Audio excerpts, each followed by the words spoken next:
Presto the Peculiar. You are known for your clown acts, your busking, and your magic. You've performed at almost every single event that I can think of. So whether it be, corporate events or children's parties or, festivals and fairs, all kinds of stuff. And you've been doing this since MySpace was the thing. So to date ourselves, it's been a minute. You've had a very prolific career. Thank you so much for coming here. Welcome to the show. Oh, I'm glad to be here. I think we're going to have a lot of fun. I'm so excited. So what got you into magic in the first place? My dad, actually, he learned magic in the Navy, so he'd have something really cool to show me and my brother. And when I was 12, I found his magic books in the attic and started learning some tricks. When I was 18, he gave me all his old magic stuff. And that was when my brother started getting into like poker and card table cheating, and so we got into like magic together and did a lot of card stuff. But in my early 20s, I decided I didn't want to work in a grocery store anymore, which I know is surprising to hear. But I started to put a kids show together, and a magician said, "Hey, if you learn a few balloon animals, you can make a couple extra bucks at the end of a party." So I had a how-to balloon animal kit that I had on my bookshelf that I won at a White Elephant gift exchange 3 years earlier. Nice. And I learned everything in there one afternoon and was disappointed that it didn't teach me how to make the pictures on the cover in the book. So I went on YouTube and I learned all that, and I was able to put together a pretty cool little party package and focus on doing magic. And I started doing magic in Orlando with a burlesque troupe, and I worked in the magic shop at Universal Studios Orlando for a year, and that was really cool. I did over 3,000 shows the 1 year I was there. That is a lot in 1 year. That's year. Like about 10 a day. 14-ish. Yeah, there were 12-minute shows. I did about 14 a day, and I was I did like, I am very entertaining to watch, but I'm a terrible closer. So I was like the low man on the totem pole. So I covered everybody's breaks and gave people a rest. We had a max of 20 shows per day because any more than that was too hard on the person. Yeah. The real human being body that exists. Yeah. It was like, my rough estimate was about 3,400 shows, without getting too particular about, 5 days a week, 14 shows a day. But there was a magician, Michael Amar, who came out and did our Christmas party and did magic for us. And it was like, this is like magic boot camp. Like, you learn how to do the same show every single time, every single day, no matter how you feel, good days, bad days. And each part guest needs the same experience. So it was really invaluable. Okay. Yeah, I mean, the best way to get good at something is to just do it a whole hell of a lot. So you clearly have that part down. But like you said, the bootcamp aspect, it teaches you consistency. It really doesn't matter how you feel. You have to put on the same performance over and over again. There are standards, the proficiency and the tricks and all the other stuff. What were your takeaways from all of that? So I also did competitive theater in high school. I earned my varsity letter in theater in high school. And so I had a lot of theater training, and I was used to like rehearsal and practice. And I had one of the fastest turnaround times that the owner of the magic shop had teaching the act, because not only was I a magician, I was an actor. So I was used to memorizing a script. I didn't have a problem learning the script. I didn't have a problem learning the magic tricks. I just had to put them both together, and he had to refine some of my movements. They always teach you, I guess this is one of my biggest takeaways, was that they say that you have to make it look natural, right? When you're doing magic, it has to look natural. But that doesn't mean that it has to look like something someone would naturally do. It just has to look natural while you do it. Okay. It has to look, you can't be struggling to show your hand in this position because your hand's just supposed to be in this position. While most people would find it hard to have like a presentational effect for just their fingertips, but not the palm of their hand. Right. I know how to hold my hand that way because I practice and it looks natural on me now. I think that's a really good distinction because with that, you can build also a persona around it. You can build an act in terms of its presentation. It doesn't have to be like you said, how someone acts in real life. It just has to fit within the context of the performance, and it's fine. Yeah, absolutely. Okay, very nice.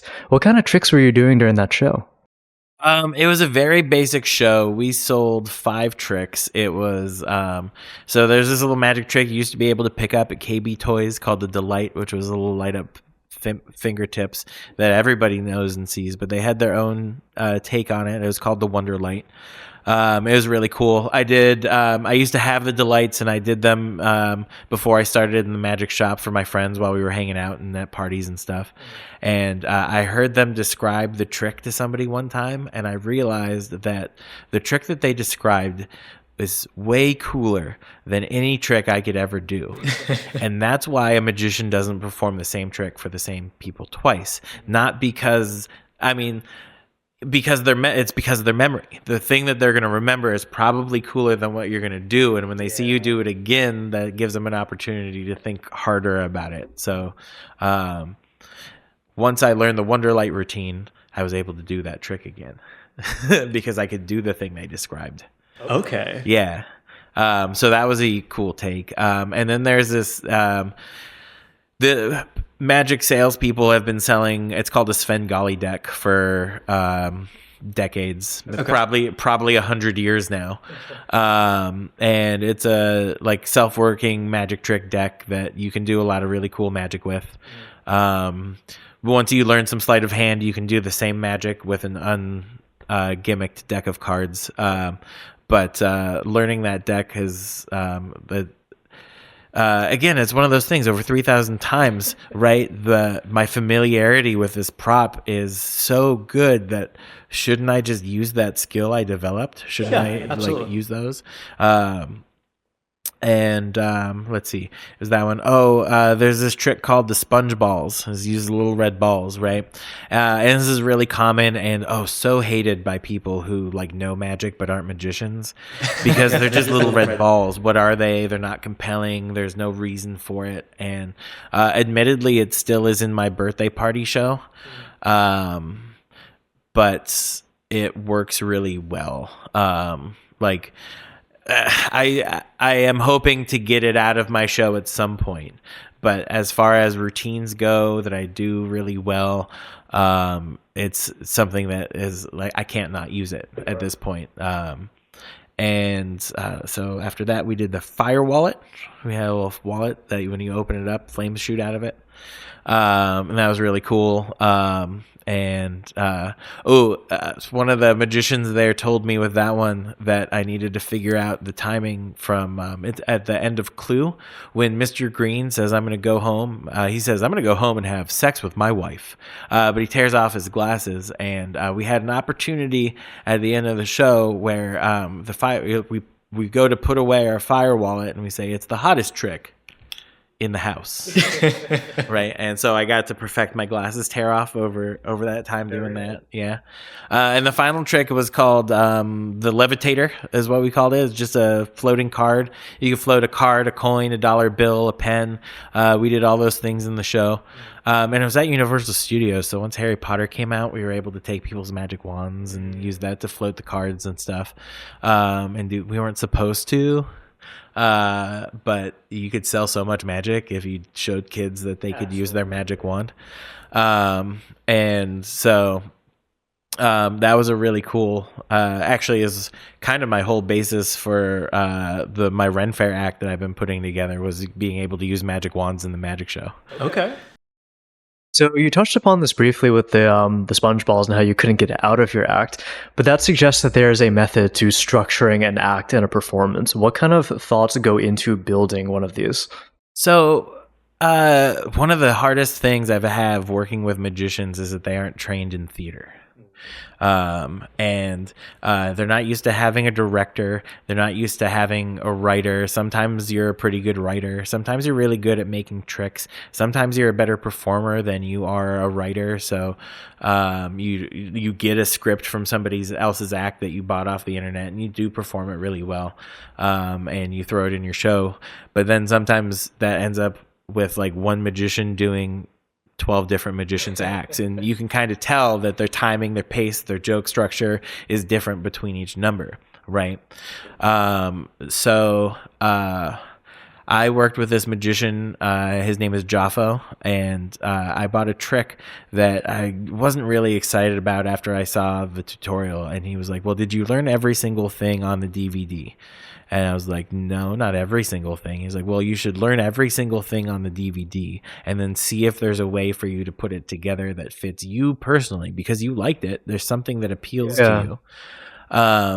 So there's like, you need a motivation. Like, why are you doing this? And like, why are you even trying to figure out, like, what are these stupid little red balls? What are they? What are they? Where do they come from? Why? Yeah. Right?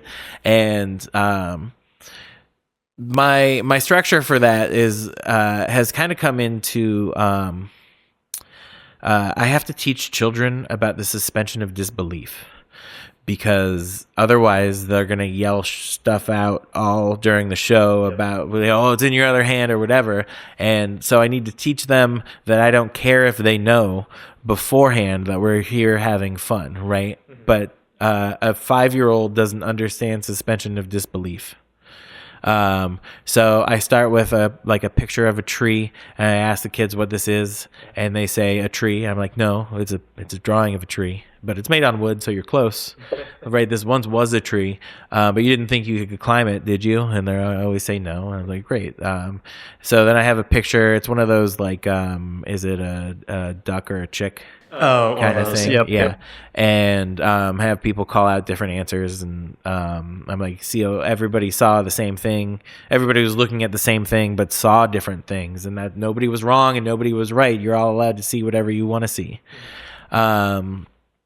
And then I have a picture of a couple of circles that I then sketch in with cross hatching and make them spheres, and how, like, with just a couple extra things you can really add some depth to it. And then this part is inspired by Rennie McGree and his painting Sinus Pa Un Peep. This is not a pipe. It's a painting of a pipe with Sinus Pa Un Peep written in cursive underneath. And it's not a pipe, it's a drawing of a pipe. That's the whole thing. So I end with, this is not a wand. That's what I call the act, is this is not a wand. And the opening for the SpongeBob routine is, most of you have seen one of these. This is a magic wand. This is a magic purse. And inside the purse is Mike and Ike. And they're both alike, right? And so that's how I get into it. So it's, let me show you how to use a magic wand. Like, here's a magic wand. Here's this other thing. And then I just go into doing some stuff with a wand. Okay. And so, like, it's not a great motivation, because it's still a what is this thing, sure, kind of thing. But I feel like the lead in is enough of a distraction, and the whole suspension of disbelief is, it doesn't really matter what it is. Mm-hmm. I'm just trying to show you something that looks like magic, which is a line I've tried out in my show a few times as well. Yeah. I just think it looks like magic. So even if you know how it's done, or you think you know how it's done, that's great. But don't ruin it for somebody else. Right. And that's the lesson I try to give out. And actually, once I started doing that, my shows got I had a better time at my shows, because kids started yelling stuff out less. Okay. And that's been like the biggest win of my birthday party career, is getting kids to stop yelling out stuff. Yeah, it's hard. I think you touched upon some really interesting concepts, because when I had the question I asked in mind of, how do you structure an act, I was thinking, like pacing and transitions, and how you go from this trick to another trick, have a variety of tricks to keep it entertaining. But you mentioned something very interesting about the pretense and the context in which the act is performed. You have to set expectations. You have to, present it in a way to where, like you said, people can suspend their disbelief and they could enjoy the moment for what it is. Yeah. One of the concepts that I teach a lot of photographers is that the frame is more important than the picture. So if you have two people, and let's say a man in a suit and a woman in a wedding dress, most people look at that and they don't give a shit, because it's some random people in the picture. But if that is your wedding, picture, you care a lot more about what that is. The subject of the picture is the same, but it's the frame around it that you attribute the value and meaning towards it. So that was a very interesting answer. I wasn't expecting that. Yeah, I mean, so to I guess a similar answer if I talk about my birthday party show, because it is the show I do the most, Yeah. right? It keeps the lights on. As much as I want to be doing more fanciful, artful, creative things, birthday parties I do the most of. And I have been trying to come at it with this concept of these are the gifts I've gotten for my birthdays, and I'm here to share them with you. I love So that. I'm trying to do tricks with like Uno cards and juggling balls and like a little juggling number and singing a song on my ukulele and so a magical Lego assembly, right? Stuff with Play-Doh. I'm trying to come up with stuff is like these are the fun things that I've gotten for my birthday that I've learned how to do magic with. So who knows what you're gonna get that's going to inspire you is the birthday message I want to deliver to people. I love that. That is fantastic in so many ways because one, it shows where you came from, your humble beginnings, and how you got to where you are. But also, it's the message of passing on knowledge and wisdom and love to the next generation for the craft. That's fantastic. Okay. So I'm trying to think of all the different inspirations that kind of, brought you to this moment because you just mentioned all the tricks that you were given as a kid that you've learned and developed over time. You mentioned the magic boot camp that you went through. Whether you like it or not, I'm pretty sure it's influenced your direction. Absolutely. I still can't listen to Tonight's Gonna Be a Good Night or I've Got a Feeling by the Black Eyed Peas. Yeah, you hear it enough times, it becomes grating on you. But you also mentioned some other magicians like Penn and Teller or Ricky Jay. So this amalgamation of all this stuff kind of brought you to where you are today. What did you like about Penn and Teller and Ricky Jay? Penn and Teller are they have always they don't care if you know how they do their tricks. In fact, they made their career by exposing how they do their tricks. Yeah. But then they would go ahead and do them exposed, right? They have a cups and balls routine, and first they do it with red plastic cups and little tinfoil balls, and then they do it once through, and then they do it again with clear cups. And even though they're doing it with clear cups, and you can see everything that they're doing, it's still a work of art and beauty and choreography, and there's no way to not be impressed. Combined with the fact that they can do it so fast that you can't really follow if you don't know what you're looking for. But there are pieces in their cups and ball act that I hope to have a 2-person act someday where I can do a there's this 2-person vanish that they do where one person holds it, the other person takes it, and then it disappears. And like, where did it go? Who, right? It's a great moment. And so they've always been able to expose all these things, but Teller very specifically realized he wrote a letter to another magician named Brian Brushwood, who was like struggling with some stuff, and he was trying to talk to him about inspirations, and he was like, you can't be the next Penn and Teller because there already is a Penn and Teller, so you're just going to be a poor copy, but you need to find your other artistic influences, and you can be the next Salvador Dali of magic, right? Or whoever it is, you can be that person to magic as opposed to trying to copy another magician. And Teller doesn't speak because he realized that magicians don't say anything. They just make noise. Okay. Right? They just do a lot of rambling, and sometimes like, I'm going to pick up this thing and put it in my hand and I'm going to wave my wand over it and then it's going to disappear. And if you're not saying anything, why bother saying anything at all? So he just stopped talking. He just didn't say anything. I always wondered why. Yeah. But that's fascinating. Yeah, he didn't want to lie, and he didn't want to lie, and if he wasn't going to say anything, he just stopped talking. Okay. And so I like that, combined with Penn's like boisterous explanation, lecturing kind of vibe. Like, I like both of those aspects about each of them, and I kind of embody both of those aspects about each of them. But that also goes really into Ricky Jay, because Ricky Jay has been like a historian, and he just does magic because it's part of what that's a section of history he's super into. Yeah. And so he has these great lectures, and his acts have come from throughout history, and he has this choice verbiage, right, is my favorite way to say it. Like, he uses these big words. So he has this show he did called Ricky Jay and His 52 Assistants, and it was directed by David Mamet, a famous playwright on his own. And so this is a work of theatrical art that these two people put together to really make a show pop. And it's an hour-long show, and it's always worth watching, and I watch it regularly. But he talks about how, like, gamblers and card cheats and con men are these people are my friends and coworkers. But while if I perform badly one night, I might suffer the disapprobation of my audience, they might suffer loss of life or limb. Yeah. And like, that phrase is something Ricky Jay said specifically, but like, those words, like disapprobation of the audience, you're like, Yeah. I didn't know I knew that word, but when you say that, I know what that word means.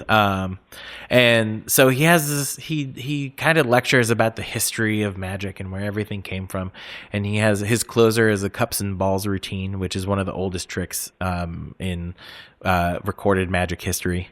And he performs it with scripts from, the 1800s or whatever. Yeah. And it's eloquent. Yeah. Right? It's classy. He is talking, but he's saying something, and you want to hear it. Mm-hmm. And that's the part I have always liked from him. So I'm going to roll that into the piece of advice from Teller of, like, who are my influences that aren't magicians. Okay. Right? Because I learned how I wanted to present the art from them, but I perform mostly as a wizard, because that's the culture that I have grown up with is wizardry and people with wands, and I love fantasy. So one of my favorite artists is Neil Gaiman.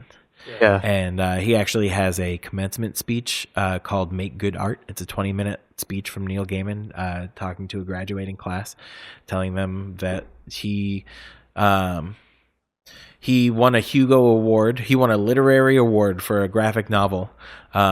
And then the next year there was a rule that says you can't win a Hugo Award for a graphic novel, right? They hadn't needed to write that, but nobody had made literary art into comic books to an extent that it stood out as a work of beautiful storytelling before he wrote Sandman. And okay. Yeah. So, like, don't pay attention to the rules, because the people who make them have no rhyme or reason to it. They just make them, right? If there's not a rule about it, you can't break it. So don't pay attention to the rules. Just make good art. So yeah, pretty much. Let's see. There's the book series, The Sword of Truth. Of course, the Lord of the Rings. Classic. The Belgariad is another series with a great wizard in it, and there's the Chronicles of Narnia is a series of books I've read while not specifically having a wizard. That magic and whimsy style that I try to bring to my shows is there. Alice in Wonderland, of course. Yeah. So yeah, just try to find that. Artistically, my influences want me to find that spot of like, just a little off, right? Like, it almost belongs, but not quite. Okay. So we talked about your other influences, Penn and Teller, Ricky Jay, the bootcamp, and all the tricks that you've been given as a child. Tell me about wizardry. I want to know about that aspect of the influence for you. This kind of came from the magic shop as well. This is the first note I have was when I was working in the magic shop, because I wanted to do a show. I was thinking about the history of magic, right? Where it came from, how there's no new tricks under the sun, only new presentations. So why spend money on new stuff when I could get cool old books? Sure. So that has led me to, just in my regular everyday life, right? I read books that are anywhere from 1 to 400 years old for fun. Yeah. Right. This is what I study. I have to study 100-year-old textbooks that are written for informative purposes with a language style that has gone out of practice 100 years ago. And so like studying the ancient texts, right? Figuring out where we came from. There is a magician, Theodore Bamberg, who performed in like the 1930s under the name of Okido, the original Oriental magician. Okay. Or the original Chinese magician. Okido, the original Chinese magician. And he wore the long silk gown, and I'm 100% sure that there was no other reason than he was trying to find a motivated reason to wear a long gown in the 1930s, right? That's not something men wore. Yeah. But the mystique of the Orient, right, being a far off place and something people couldn't regularly get to still, it offered that level of relevancy to the time and place that he could wear this long gown. So this was 1930. And in the late 1800s, the father of modern magic, Jean-Eugène Robert Houdin, which, believe it or not, was French, he coined the phrase, a magician is an actor playing the part of a magician. And he started wearing tailcoats. And he was like, if you're going to people's houses, you need to be wearing what they're wearing. If you want your powers to seem even more impressive, you need to look like a normal person. And that's now has devolved into David Blaine and Chris Angel wearing their street clothes on the street, doing magic for random strangers, which is beautiful in its own right. So that was only 40 years earlier, right? That wasn't that long ago. And so magicians started wearing tailcoats, and that became the general audience expectation. But really, while we have recorded that this was Jean-Eugène Robert Houdin who said this thing and started this movement, as contested as that might be in some circles, who actually started doing that is irrelevant. But that was about the time and place. So before 1875, what were magicians wearing? Right? We don't have a record of it. So my thought was that, like, what if we were all just wearing wizard robes and long robes and being shamans? And that's why in the Prestige we see somebody they're watching and probably somebody who's supposed to be a keto, because he's a old Asian man in the long silk gowns, and you get to see Hugh Jackman trying to do that trick with like his girlfriend's silk robe on afterwards, and it's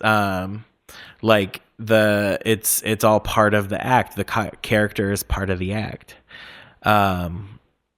So the clothes make the wizard, right? Like it could have been wizardry, it could have been shamanry. So thinking about that, about costuming and motivation and what is important for you to be the character you're saying, I decided that I just wanted to start, like, I could do the history of magic, but I could do it as current magical research if I was performing in the 1500s. Okay. Yeah. Right. If I was performing at Renaissance festivals. The first book on magic was published in 1584 by a guy named Reginald Scott. It's called The Discovery of Witchcraft. And it's kind of like a book about cakes with no recipes. Okay. Like, it talks all about all these things that could be magic, but aren't magic. So please stop burning people alive.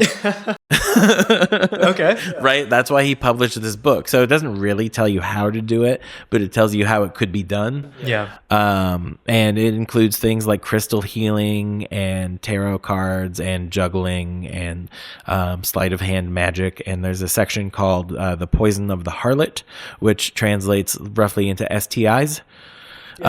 Right? But yeah, you didn't get a curse put on you by a witch. You just got dirty.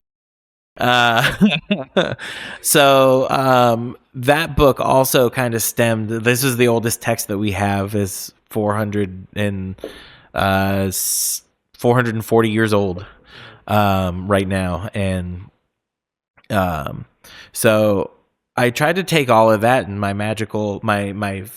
love of fantasy, and tried to combine all those weird random thoughts I had picked apart through the years to sort of just decide that I'm going to be a wizard. And I'm going to perform as a wizard. I'm going to get a wizard's hat. I'm going to wear a wizard's hat because a wizard wears a wizard's hat. That's how you know he's a wizard. And it's a wizard's hat because a wizard wears it. So, like, you can't have either without the other. It's called headology. How are you supposed to know, right? That's the best informative action I can do when I'm working a party, is to wear my wizard hat.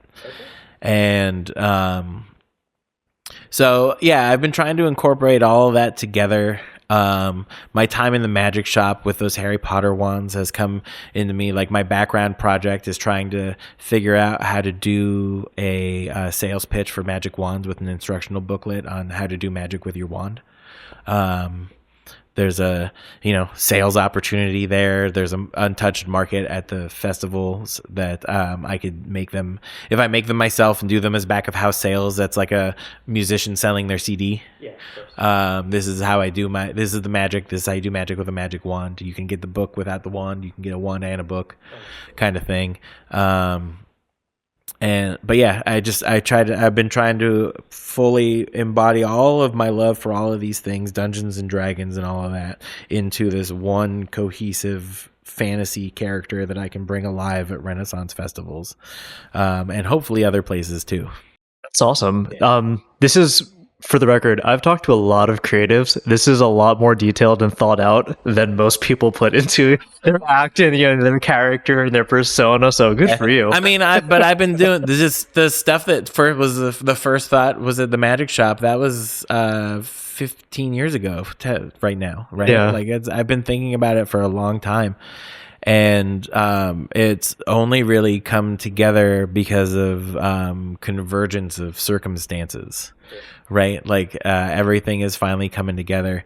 Before the pandemic, I had just done my first festival, Ren Fair, and did my first run, and it had some filler material in it, things I wasn't really proud of for the character, but you just got to get out there and start doing it, because until you're up on stage and you do it your 10,000th time, you're not really comfortable doing it. So there's the owner of the magic shop used to say that one of his mentors, there's a trick with 3 unequal pieces of rope that then become equal. It's called the Professor's Nightmare.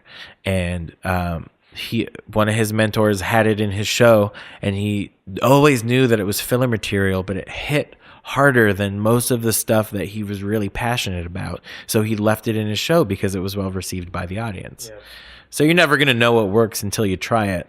And this has been, like I said, something I'm trying to build from all these other things I've done, but it's still an incredibly hard market to break into because it's an entertainment field. It's a whole separate entertainment field. Yeah, it's a really tough one. I was talking to a comedian friend recently, and they just have jokes in their set that are there purely because the audience likes it, and sometimes that's okay, right? It's not the subject that they're passionate about. They're kind of whatever on the delivery. It doesn't resonate with them, but the crowd loves it. So sometimes you just have to sprinkle a little bit of that in there. Yeah. There is a clown, David Bartlett, who wrote this book called The Clown Star.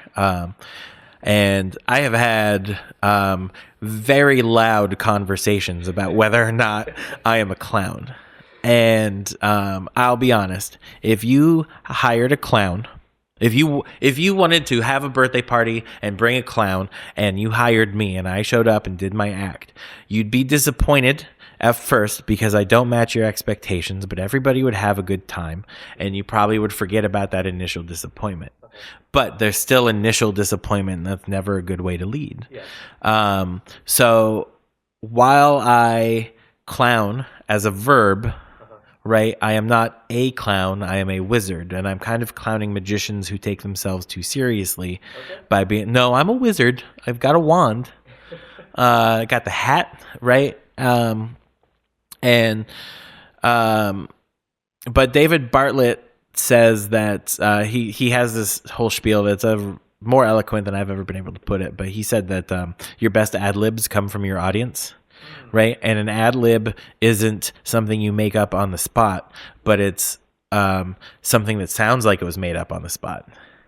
So when I was a cashier in a grocery store and I was ringing up somebody's, package of ground beef and the barcode wasn't scanning, if I just said, "Oh man, sorry, it's not scanning and I'm struggling with it," the customer is going to say, "Oh, must be free." Yep. Right? And it gets old real fast. Yes, sure does. But if you're sitting there struggling and you go, "Oh, it's not scanning, it must be free," then they're going to laugh. You get the credit for the joke. And by the time they're done laughing, you've scanned it. Yeah. Right? So you only need like 4 jokes.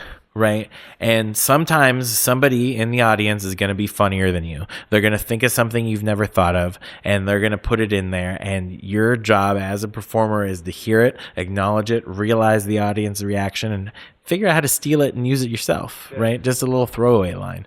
So even your your best ad libs come from the audience. Okay. Speaking as someone who was a cashier for 2.5 years, that one line brought back so many memories. One of my favorites was anytime somebody bought 3 of anything. Did you want these in a bag or did you just want to juggle them? Fantastic. Which is actually a joke I stole from Mitch Hedberg, who had a bit about buying apples and somebody asking if he wanted a bag, and he was like, "No, I'm going to juggle them," right? And it was absolutely a Mitch Hedberg joke that I stole and reappropriated to make my life as a cashier a bit more funny and enjoyable. But yeah, you gotta find the lines where you can take them and pepper them in, because you can't be the best writer all the time, right? Even if as a magician you're a one-man show constantly, and like I said earlier, they never learn how to write or learn about stage directions or learn about blocking in 3/4 turns. Yeah. And you can tell with some people when you're trying to be an illusionist, but you move across the stage like a baby giraffe, right? There's this eloquence in motion that some people just never really understand or learn about how to move their body smoothly. Yeah. And I think a lot of my theater background helped with a lot of that, and figuring out that like the best of things can go wrong on stage and you have to roll with it when you do. Do you have an example of that? I'd love to hear some of those stories. This one's not mine. I'm going to tell it just to get my brain rolling. Sure. So the owner of the magic shop performed on cruise ships, and it's called the dancing cane. You have like a walking stick that floats around you, and you can do all these kind of things where you spin it around your body and it flies around your head and it spins in circles and stuff. And he was doing an around the body move with it when it broke, and it flew away from him out of his control, and it landed plunk right up on the proscenium, right on the wall, and it landed standing up.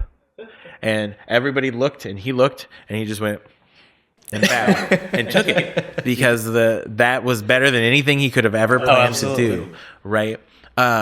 So I do. All right, I found mine.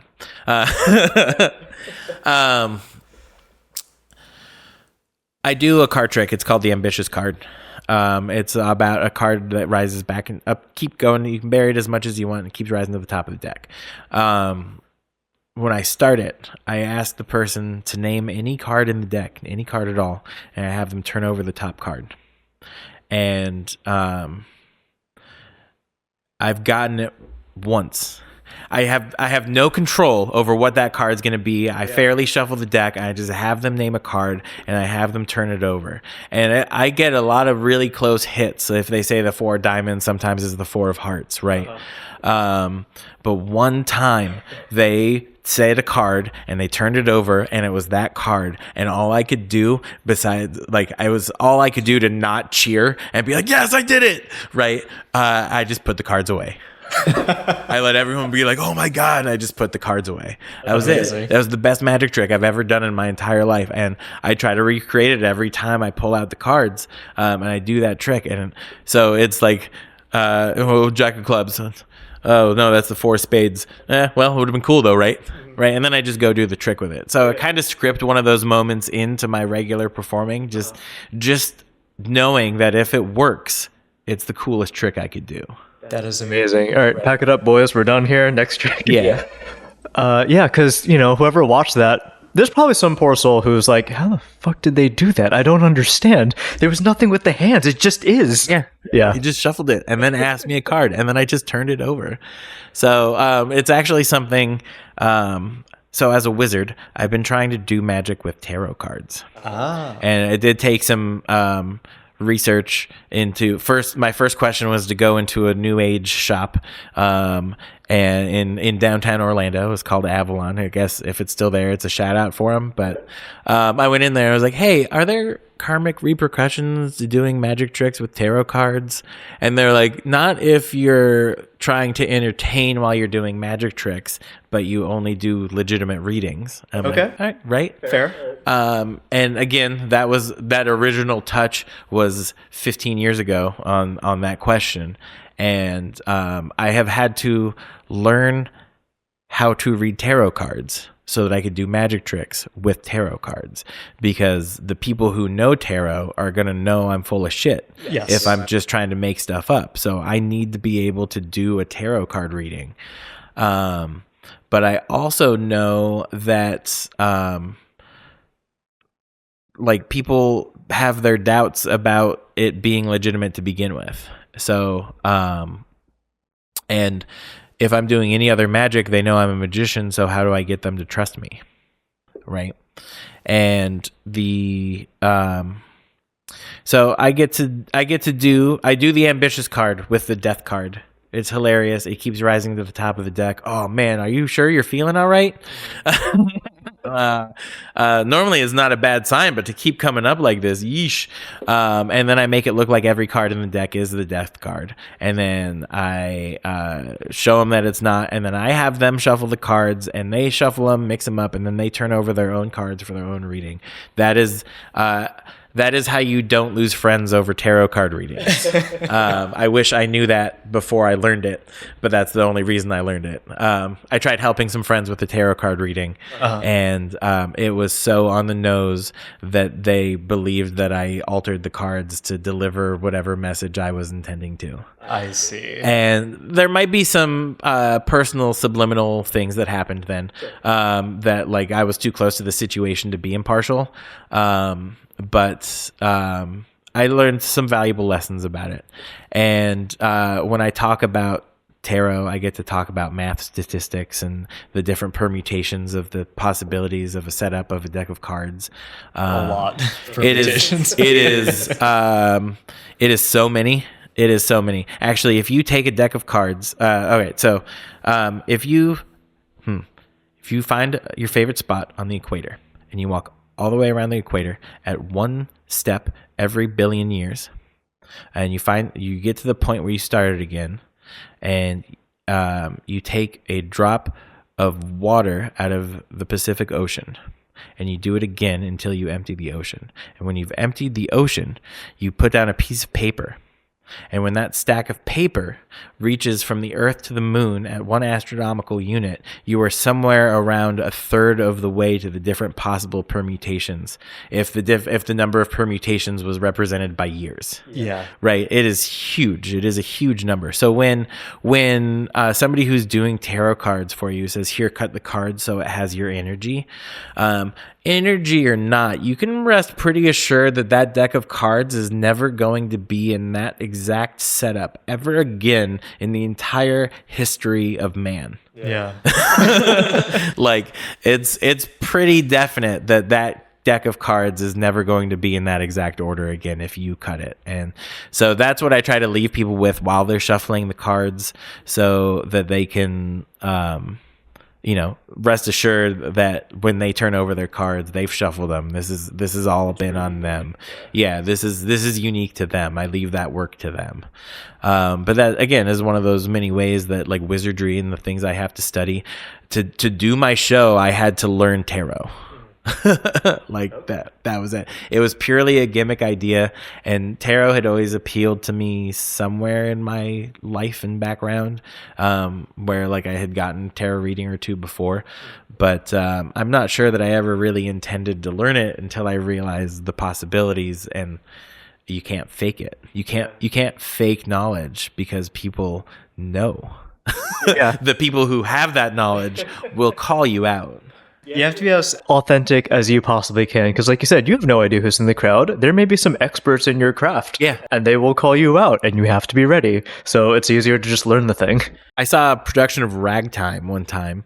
Is a stage show musical that takes place in the 1930s, and the director came out during intermission and gave a speech about he takes a lot of care and thought into details to make sure that everything is just right, because he knows that somebody in the audience is going to be an expert and it's going to remove them from their suspension of disbelief, and he doesn't want that.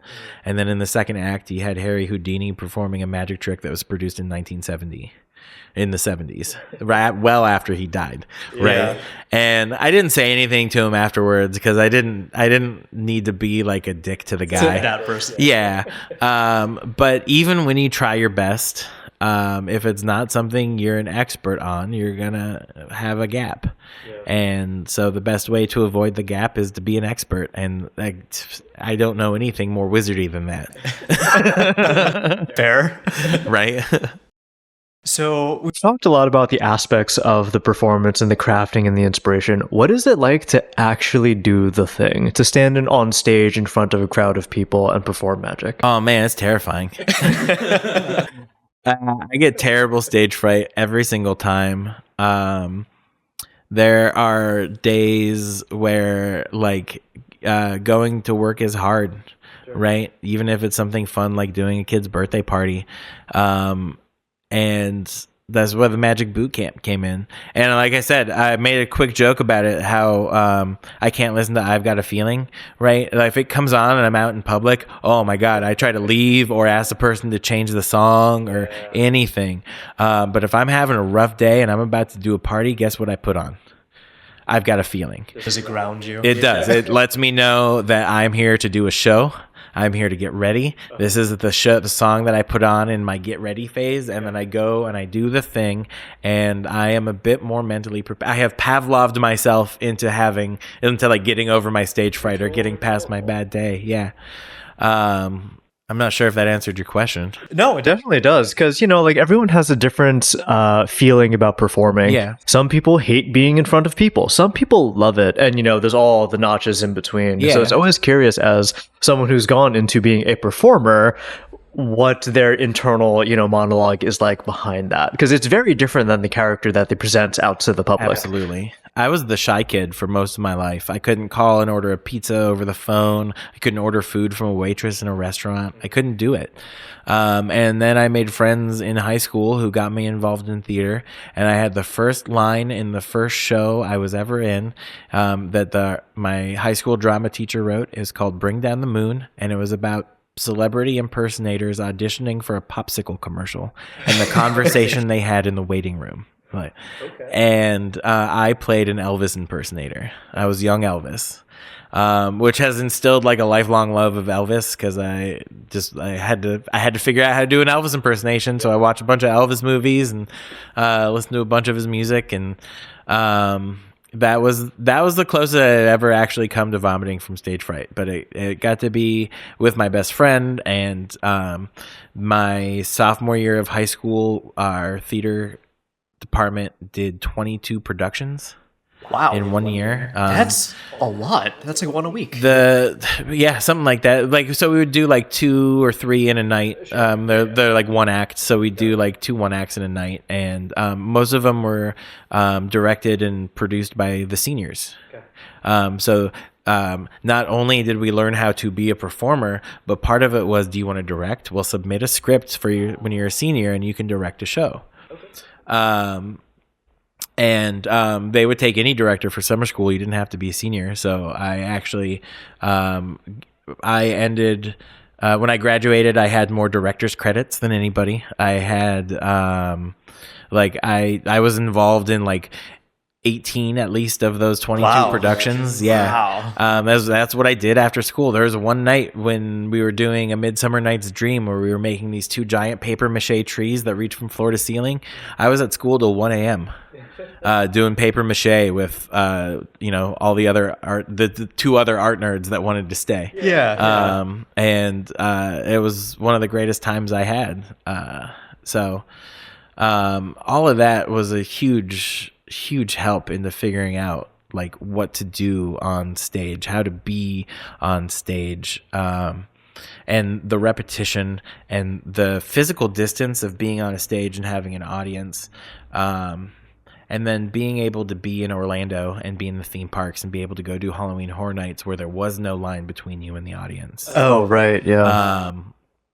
And all of that has just like my stepdad is a salesman, has been a salesman his whole life, and is astounded that I went from the shy person who couldn't order food from a waitress, where that was the expectation that I was going to talk to them and tell them what I want, to being somebody who approaches strangers, and making balloon animals in restaurants. You have to cold call people all night long. Oh, yeah. So fun fact, I tried to sell Aflac health insurance for a while. Again, I'm a terrible closer, but I set more meetings with decision makers than anybody else there because I'm friendly, I'm likable, I'm great at cold calling, right? People like me, but I'm too nice to be a good closer. So I had to find a partner that was a little bit sharper. Actually, one time they're like, "Oh, Presto loves to talk, so just ignore them. Hold on, I'm going to cut down. I'm going to cut to it with you because you seem like you really want a direct answer." That was, the biggest takeaway is that like approaching people at restaurants made me really good at cold calling in the sales world. So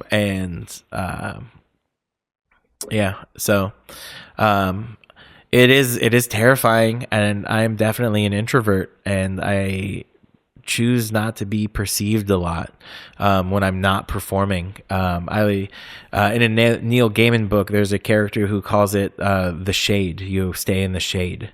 There's a way to carry yourself, a way to like put your hood up or something. If you just don't want to be perceived where people will just not look at you, you can carry yourself that way, or you can also carry yourself in a way that everyone is paying attention to you. And over the years, I have learned both of those, and I choose when to use them when I need them. It's great being invisible until you need to be seen, right? It's the most basic invisibility spell I know is how to work the shade. Yeah. I think you touched on something incredibly important that I've also experienced myself. The performing arts has been so transformative for so many people that I've talked to in terms of developing self-confidence, being seen in the world, knowing how to be seen and perceived, and just all the ancillary skills that you mentioned, because a lot of it is transferable. Like you mentioned, essentially cold calling for, making balloons for people was transferred into sales.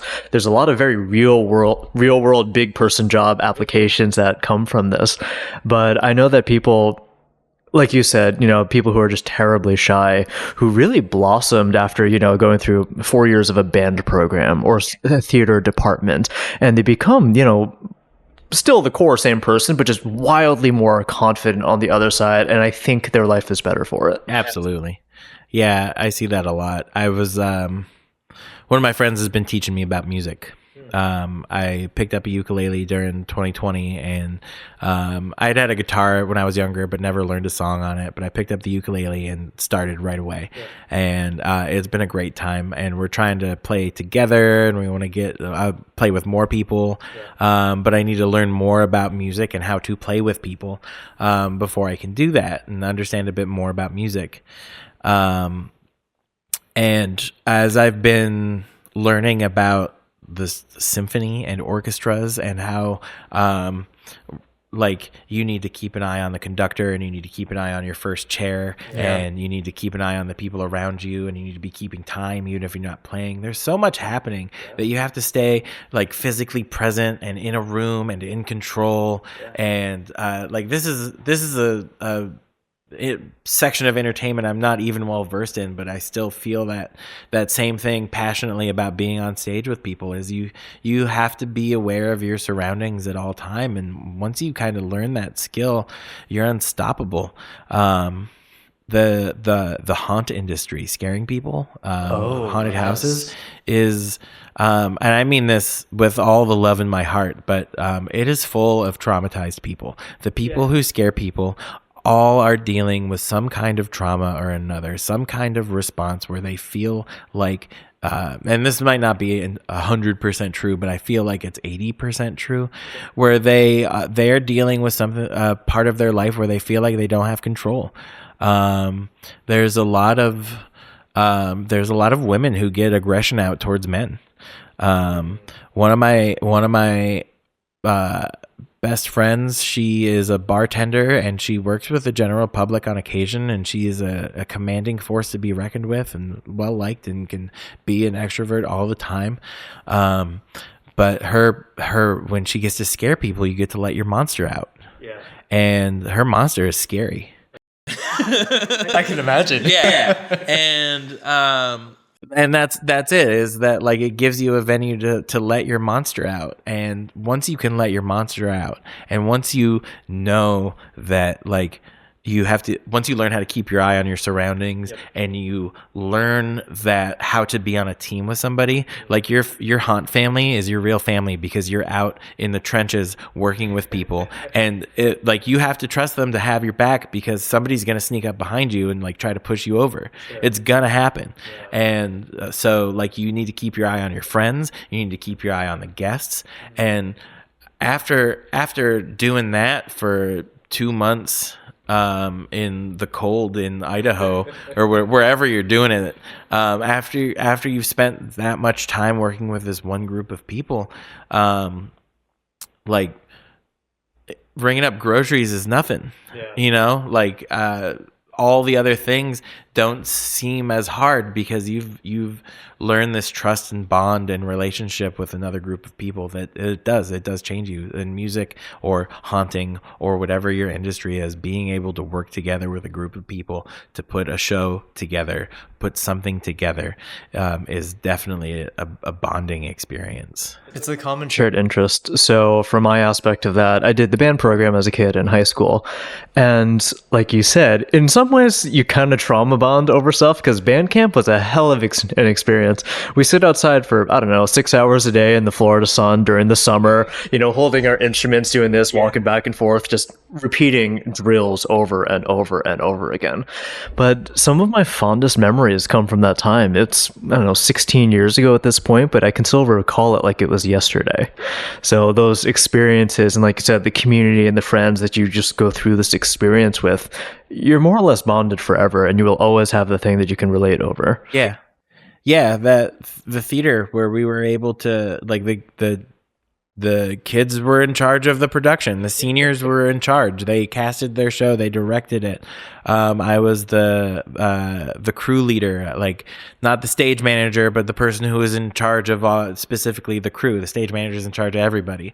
I organized, you know, like I had a position of power in my theater department in high school as 16. Like that was my first, that just clicked that was my first experience in managing a leadership role. That was my first leadership role, was as crew leader. I don't know why I didn't think about it, but I think even before that I had directed, which is a leadership role too. Yeah. And so I was being put into leadership roles from the time I was 15, because I was lucky enough to be trusted to be put in a leadership role. We were talking about this a little bit before the podcast actually started, but like there are real problems and not real problems.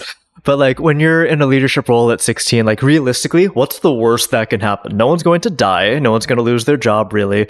You're tasked with a lot of responsibility for a 16-year-old, but also you have so many safeguards in place where you really can't mess up that much. Yeah. So I think that's a fantastic, learning ground and training ground for people to kind of dip their toes into that space, figure out what it means to be a leader, perform with a team, kind of organize, essentially be an adult, but just at 16. Yeah. In a relatively safe and nurturing environment. Yeah.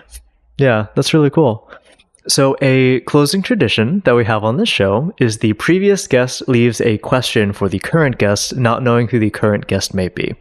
So, the question that is left for you is, now that you've come this far in your career, do you think that it is important to start teaching the next generation of people to do your craft, or would you just continue doing what you're doing? That's a great question. Magicians and clowns have both been very protective of their secrets over generations. It's always been something really hard to learn. And, one of the other main problems with magicians is it comes with a power trip persona of I know something you don't know, right? So they want to protect their secrets because they have this ego of I know something you don't know. And a lot of clowns have had to learn stuff, and magicians have to learn stuff the hard way of I practice this by myself in my room alone, and I learned how to do this, and that's part of the experience. So you should have to do it too. And that is so hurtful and detrimental to somebody who's just getting started, because why should they have to struggle to learn the same lessons you learned when you could just teach them? Now, they might not understand it the same way that you understand that lesson. Like, everybody's been told something and they went ahead and went against it and learned why, I should have listened to them to begin with. I'm sure everybody has a story of not having listened.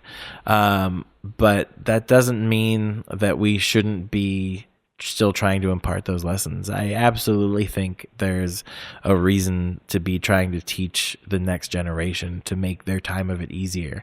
Because if they have an easier time getting into the field, think of the beautiful art that they could make if they're not worried about struggling to get their next job to make a couple of balloons for Timmy's birthday party, right? If I can help them learn a couple of balloons so that they can make some money doing something that's at least parallel to what they're doing, or exactly what they want to be doing, or part of their skill set, it's absolutely something I do enjoy teaching. I've always enjoyed teaching, and it's something I want to do more of. As I get older, yes, absolutely. So I guess to answer the question, yes, absolutely.